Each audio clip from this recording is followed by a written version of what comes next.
মাহেশ রথযাত্রা ভারতের দ্বিতীয় প্রাচীন এবং বাংলার প্রাচীনতম রথযাত্রা।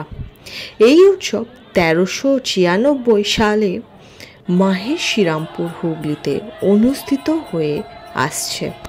পুরাণ বলছে রথযাত্রার দিন প্রভু মাসির বাড়ি গুন্ডিচা মন্দির যান বলরাম, সুভদ্রা আর রথকে সঙ্গে নিয়ে। পুরীর রথযাত্রা ভারত বিখ্যাত, আমরা সবাই জানি। সেই সঙ্গে বিখ্যাত মাহেশের রথযাত্রা। রথের উচ্চতা 50 ফুট, রথের ওজন 125 টন, চাকা 12টি। রথযাত্রার উপলক্ষে বিভিন্ন স্থানে মেলার আয়োজন করা হয়। মাহেশের জগন্নাথ মন্দিরে ও রথযাত্রার উৎসবের পিছনে একটি কিংবদন্তি রয়েছে। সেটি হলো চতুর্দশ শতকে ধ্রুবানন্দ ব্রহ্মচারী নামে এক বাঙালি সাধু পুরীতে তীর্থ করতে গিয়েছিলেন। তার ইচ্ছা হয়েছিল যে তিনি জগন্নাথ দেবকে নিজের হাতে ভোগ রেঁধে খাওয়াবেন, কিন্তু পুরীর মন্দিরের পাণ্ডারা বাধসাধায় তিনি তা করতে পারলেন না।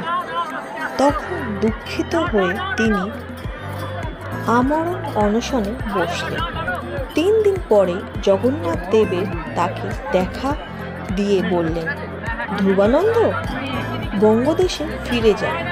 সেখানে ভাগীরথী নদীর তীরে মাহেশ নামেতে এক গ্রাম আছে, সেখানে যাও। আমি সেখানে একটি বিরাট দারুবৃক্ষ পাঠিয়ে দেব। সেই কাঠে বলরাম, সুভদ্রা আর আমার মূর্তি গড়ে পুজো করো। আমি তোমার হাতে ভোগ খাওয়ার জন্য উদ্গ্রীব। এই স্বপ্ন দেখে ধ্রুবানন্দ মাহেশে এসে সাধনা শুরু করলেন। তারপর এক বর্ষার দিন মাহেশ ঘাটে একটি নিম কাঠ ভেসে এলো। তিনি জল থেকে সেই কাঠ তুলে 3 দেবতার মূর্তি বানিয়ে মন্দির প্রতিষ্ঠা করলেন।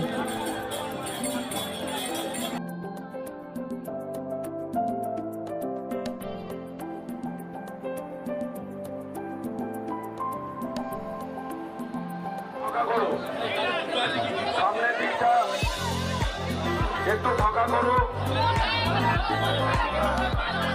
আমাদের একটু পরিচালনার জন্য জায়গা দিতে হবে। সামনের দিকটা অযথা ভিড় করবেন না। যারা যারা আছেন সামনের দিকে ভিড় করে তারা সাইডে সরে যান।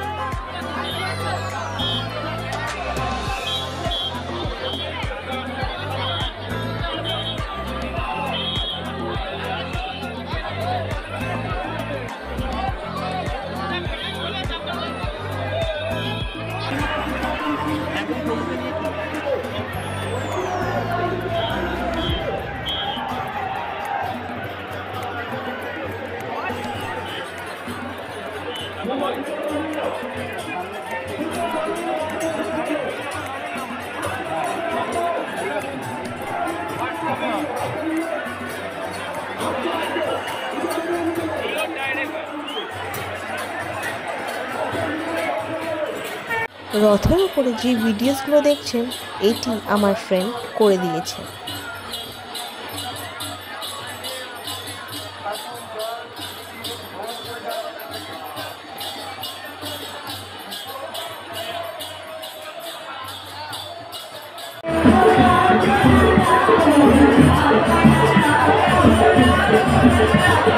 রথযাত্রার দিন বিকেলবেলা স্থানপিরি ময়দান থেকে জিটি রোড ধরে 1 কিলোমিটার পথ অতিক্রম করে মাসিবাড়ি মন্দির রথ পৌঁছায়। সাথে লক্ষ লক্ষ দর্শনার্থী উপস্থিত থাকায় প্রায় 2 ঘন্টা সময় লাগে মাসিবাড়ি যেতে। আবার 7 দিন পর উল্টো রথের দিন এই পথেই রথ স্থানপিরি ময়দানে ফিরে আসে। উল্টো রথে দর্শনার্থীদের সংখ্যা বেশি থাকা রথ এসে থামতে থামতে